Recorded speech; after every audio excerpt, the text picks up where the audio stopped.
স্বাগতম জনাইছো আপোনালোক সকলোকে মই আপোনালোকৰ সাগৰিকা। আপোনালোকে ক্যাপশনটো চাকে দেখি গমেই পাইছে যে আমি আজি কিহৰ বিষয়ে কথা পাতিব বিচাৰিছো। আমি আজি কথা পাতিব বিচাৰিছো যেটো আমাৰ সকলোৰে খুব সাংঘাতিক ধৰণৰ সমস্যা, সেইটো হৈছে পেটৰ চৰ্বি। গতিকে পেটত চৰ্বি কিয় হয় বা পেটৰ চৰ্বি কেনেকৈ কমাম সেইটো এটা সকলোৰে সাংঘাতিক ধৰণৰ এটা চিন্তা থাকে। মোৰ নিজৰো আছিল। গতিকে মই যেতিয়া মোৰ ওয়েট যেতিয়া 96 কেজি আছিলে তেতিয়া মই যথেষ্ট অসুবিধা পাইছিলোঁ আৰু মই যথেষ্ট চিন্তা কৰিছিলোঁ যে মই কেনেকৈ পেটৰ চৰ্বি কমাম। এতিয়াও মই বহুত একেবাৰে ফ্ল্যাট টামি বুলি মই ক'ব নোৱাৰোঁ, তথাপিও মই যথেষ্ট সংখ্যক কমালোঁ।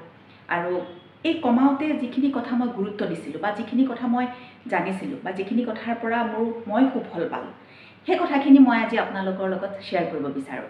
যে যিখিনি কাম হয়তো আপোনালোকে মোৰ পৰা জনাৰ পাছত হয়তো খুব সোনকালে নিজৰ জীৱনত তাক প্ৰয়োগ কৰিব আৰু সোনকালে আপোনালোকে বেলি ফেটৰ মানে পেটৰ চৰ্বিৰ পৰা মুক্তি পাব। এতিয়া কথাটো হৈছে যে পেটৰ চৰ্বি হয় কিয়? এতিয়া চাওক, আমাৰ যে ঘৰত প্ৰত্যেকৰে ঘৰতে ফ্ৰিজ থাকে। ফ্ৰিজত আমি খোৱা বস্তু ভৰাওঁ, আকৌ নেক্সট ডে সেইখিনি উলিয়াই পেলাই ব্যৱহাৰ কৰোঁ, আকৌ যিখিনি থাকে সেইখিনি ভৰাই থওঁ, তেনেকৈ চলি থাকে। কিন্তু ফ্ৰিজটোৰ পৰা বস্তু ভৰাই যদি ফ্ৰিজটোৰ পৰা উলিয়াই অনা নহয়, তেতিয়াহ'লে ফ্ৰিজটোত কি হয়, খোৱা বস্তু জমা হৈ এটা সময়ত ফ্ৰিজটো নধৰা হৈ যাব। আৰু যদি ফ্ৰিজে নিজকে বহলাব পাৰিলেহেঁতেন, হয়তো সি বহলাই দিলেহেঁতেন, কিন্তু সি নোৱাৰে। সেইকাৰণে আমি কি কৰিব লাগে, তেওঁক খালী কৰিব লাগে। কিন্তু আমাৰ শৰীৰটোৱে বহলাব পাৰে নিজকে, আমাৰ পেটটোৱে নিজকে বহলাব পাৰে। সেইকাৰণে কি হয়, যিমান আমি খাওঁ, আমাৰ যিখিনি আমাৰ দৰকাৰ নহয় সেইখিনি আমাৰ পেটত ষ্ট'ৰ হৈ যায়। আৰু পেটত থাকোঁতে এটা সময়ত গৈ সি চৰ্বিৰ আকাৰ লয়, সি পেট ডাঙৰ হৈ যায় কাৰণ নিজকে ফুলাই দিয়ে। আচ্ছা, এতিয়া কথাটো হৈছে সেইটো আমি কেনেকৈ কি কৰিব পাৰোঁ। এতিয়া মই যিমান দূৰ চিন্তা ভাৱনা কৰিলোঁ বা মই যিমানখিনি কথা মোৰ নিজৰ ক্ষেত্ৰত মই প্ৰয়োগ কৰিলোঁ, তাৰ পৰা মই এটা কথা মই মানে জানিলোঁ। সেইটো হৈছে যে কেইটামান মুখ্য কাৰণ আছে যিকেইটা কাৰণত পেটত ফেট জমা হয়। প্ৰথমটো হৈছে ষ্ট্ৰেছ। আপুনি যদি ষ্ট্ৰেছ লয়, মানসিক চাপত থাকে, তেতিয়া আপোনাৰ চৰ্বি বাঢ়ে পেটত। কাৰণ মানসিক চাপ বঢ়াৰ লগে লগে আপোনাৰ শৰীৰৰ পৰা এনেকুৱা এটা হৰম'ন নিৰ্গত হয়, যি হৰম'নে আপোনাৰ শৰীৰত যিখিনি ফেট আছে সেই ফেটখিনি কাটিবলৈ নিদিয়ে। গতিকে ষ্ট্ৰেছ বা মানসিক চাপ এটা বৰ ডাঙৰ এটা কাৰণ, বহুত ডাঙৰ এটা কাৰণ পেটত চৰ্বি হোৱাৰ। 2 নম্বৰটো কথা হৈছে চেনি। আমি ৰিফাইন চুগাৰ যিটো খাওঁ, আমাৰ ঘৰত সাধাৰণতে থাকে বগা যিটো ৰিফাইন চুগাৰ, সেইটো খোৱা বা সেইটো অধিক খোৱা, অকল খোৱাই নহয়, কিছুমানে অধিক খায়। গতিকে সি গৈ পেলাই আমাৰ পেটত চৰ্বি হিচাপে সি জমা হৈ যায়। সেই চৰ্বি জমা হোৱাৰ, পেটত চৰ্বি জমা হোৱাৰ আৰু এটা কাৰণ হৈছে চেনি। গতিকে চেনিটো যিমানেই আপুনি চেনি খাব, সিমানে আপোনাৰ অদৰকাৰী ৰিফাইন চুগাৰটো একেবাৰে অদৰকাৰী বস্তু।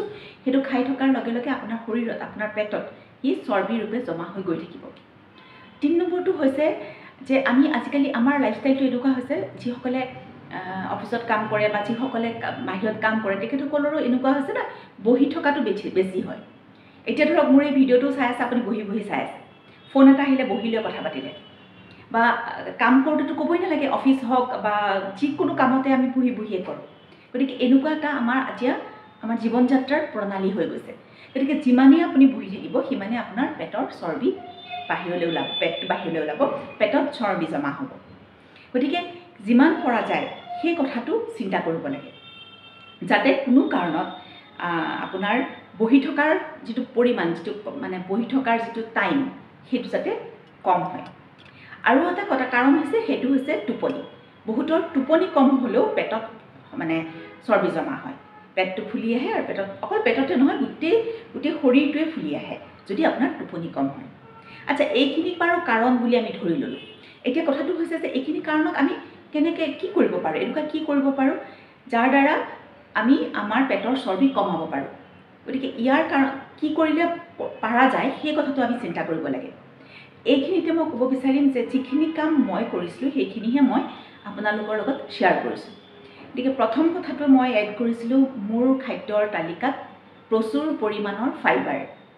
ফাইবাৰে আপোনাক, প্ৰথম কথা হ'ল আপোনাৰ ভোক লাগিবলৈ নিদিয়ে, আপোনাৰ পেটটো ফুল হৈ থাকিব। আৰু পেটৰ যিটো হজমৰ প্ৰক্ৰিয়া তাক উন্নত কৰিব। ফাইবাৰে আপোনাৰ যিটো হজম প্ৰক্ৰিয়া সেইটো উন্নত কৰাৰ লগে লগে আপোনাৰ শৰীৰলৈ যোৱা যিখিনি বস্তু খুব সোনকালে হজম হ'ব। কাৰণ হজম প্ৰক্ৰিয়াটো প্ৰখৰ হোৱাৰ লগে লগে আপোনাৰ সকলো কথাই সুকলমে হৈ যাব। পেটটো চাফা হোৱাৰ লগে লগে আপোনাৰ গোটেই শৰীৰৰ ওজন আপুনি ভবাৰ দৰে কমি আহিব। ফাইবাৰে আপোনাৰ শৰীৰৰ হজম প্ৰক্ৰিয়াক উন্নত কৰাৰ লগে লগে আপোনাৰ পেটটো খুব ভালকৈ চাফা হ'ব। আৰু পেটটো ভালকৈ চাফা হোৱাৰ লগে লগে আপোনাৰ পেটত থকা চৰ্বি লাহে লাহে কমিবলৈ ল'ব। আৰু ফাইবাৰ পায় কিহত?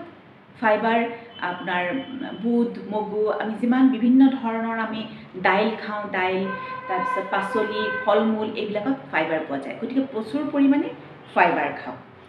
আৰু এটা কথা হ'ল যে আমি যিমান পাৰোঁ প্ৰ'টিন খাব লাগে। প্ৰ'টিন খালে কি হয়? প্ৰথম কথাটো হৈছে প্ৰ'টিনক হজম কৰিবলৈ সময় লাগে।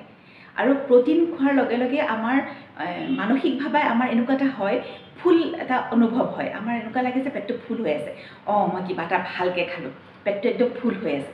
গতিকে এই যে প্ৰ'টিনে যে ফুল হৈ থকাৰ যিটো ফিল কৰায় সেইটো বহুত ডাঙৰ কথা। আৰু সেইটো হোৱাৰ লগে লগে আপুনি অন্য ধৰণৰ আল্টু ফাল্টু বস্তু নাখাব। আৰু তাতকৈ ডাঙৰ কথা যে প্ৰ'টিন হজম হ'বলৈ যথেষ্ট সময় লাগে। আৰু প্ৰ'টিনক হজম কৰিবলৈ শৰীৰে যথেষ্ট কেলৰি বাৰ্ণ কৰে। ফেট বা কাৰ্বহাইড্ৰেট যেতিয়া মানে শৰীৰে গ্ৰহণ কৰে বা তাক পচায় বা তাক বাৰ্ণ কৰে তেতিয়া খুব কম কেলৰি বাৰ্ণ হয়।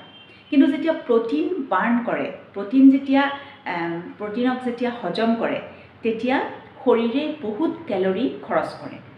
গতিকে প্ৰ'টিন খালে আপুনি খুব সোনকালে আপোনাৰ পেটৰ ওজন পেটৰ যিটো ফেট সেইটো কমাব পাৰিব। আৰু হয় কি, বহুতে এনেকুৱা দেখা যায় যে ডিনাৰ কৰাৰ পাছতো খোৱাৰ আগে আগে ভোক লাগে, বা বহুতে কয়ও যে ইমান সোনকালে খাই দিলে ৰাতি ভোক লাগিব নহয়। তাৰমানে কি, আপুনি প্ৰ'টিনটো আপোনাৰ ডিনাৰত প্ৰ'টিন নাই, সেইটো কাৰণে পিছত খোৱাৰ আগে আগে বা ৰাতি শুই থাকোঁতে বা বিভিন্ন সময়ত দেখা যায় যে পটককৈ ভোক লাগে আৰু পটককৈ যিকোনো বস্তু খাই দিয়া হয়।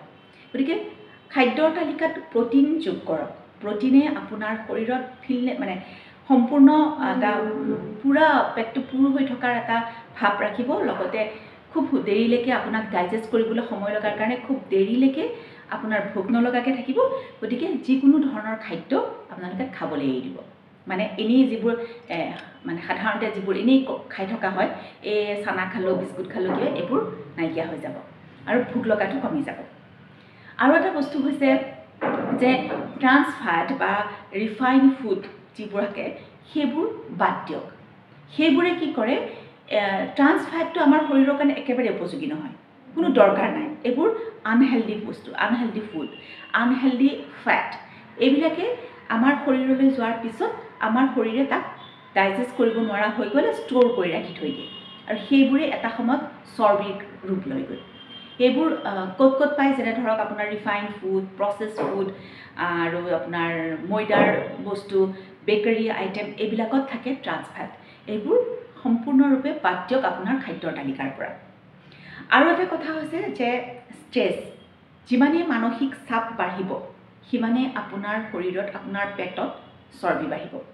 কিয় জানেনে? ধৰক আপোনাৰ সন্মুখত এটা বাঘ এটা ওলোৱাৰ লগে লগে আপুনি সজাগ হৈ গ'ল যে আপুনি হয় তাৰ লগত ফাইট কৰিব, মানে যুদ্ধ কৰিব লাগিব, নাইবা মই পলাব লাগিব।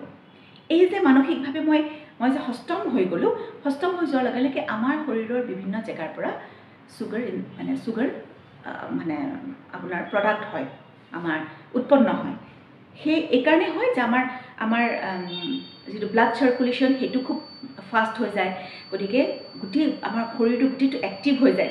গতিকে সেই চুগাৰখিনি ইউজ কৰিবৰ কাৰণে সেইখিনি শৰীৰৰ পৰা ওলোৱাৰ লগে লগে আমি কি কৰোঁ, যদি আমি বাঘৰ লগত ফাইট কৰিলোঁ, নহ'লে দৌৰিলোঁ, সেই চুগাৰখিনি আমাৰ খৰচ হৈ গ'ল। কিন্তু যেতিয়া আপুনি ৰুমৰ ভিতৰত বহি ষ্ট্ৰেছ ল'ব, আপোনাৰ মানসিক চাপত ভুগিব, ঠিক তেনেধৰণে আপোনাৰ শৰীৰত কি হ'ব, চুগাৰ ওলাব, আপোনাৰ শৰীৰত চেনিৰ উৎপন্ন হ'ব। যেতিয়া চুগাৰ উৎপন্ন হ'ব, তাক আপুনি খৰচ নকৰিব, তেতিয়া কি হ'ব, সেইখিনি চিধা গৈ পেটত চৰ্বি ৰূপে জমা হ'ব। গতিকে যিমান পৰা যায় শান্ত হৈ থাকিবলৈ চেষ্টা কৰক। হয়, আজিকালি যিটো আমাৰ জীৱন যাত্ৰা হৈছে, আমি ঠাণ্ডাকৈ থকাটো অসম্ভৱ প্ৰায়, কিন্তু আমি থাকিবলৈ চেষ্টা কৰিব লাগে।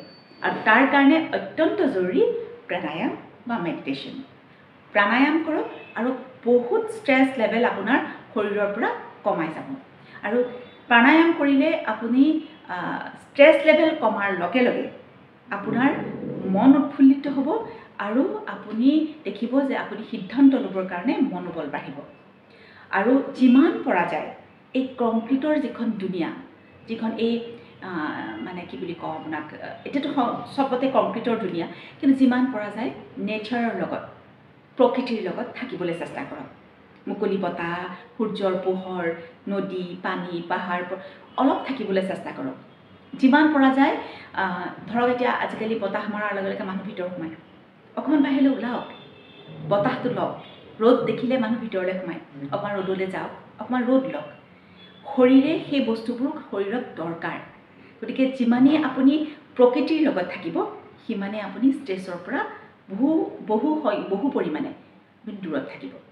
গতিকে এই গোটেই কথাখিনি মই মোৰ শৰীৰৰ লগত মানে এপ্লাই কৰিছিলোঁ, মই মোৰ শৰীৰক দিছিলোঁ, সেইকাৰণে হয়তো আজি মই 5 কেজি ওজন কমাব পাৰিলোঁ। গতিকে মই আশা কৰোঁ মোৰ এই ভিডিঅ'টো চোৱাৰ পিছত আপোনালোকেও নিজৰ জীৱনটো সলাবলৈ চেষ্টা কৰিব। মই আশা কৰিছোঁ মোৰ এই ভিডিঅ'টো আপোনালোকৰ বাবে উপকাৰী হৈছে। মোৰ ভিডিঅ'টো এতিয়ালৈকে চাই আছে তাৰ বাবে ধন্যবাদ।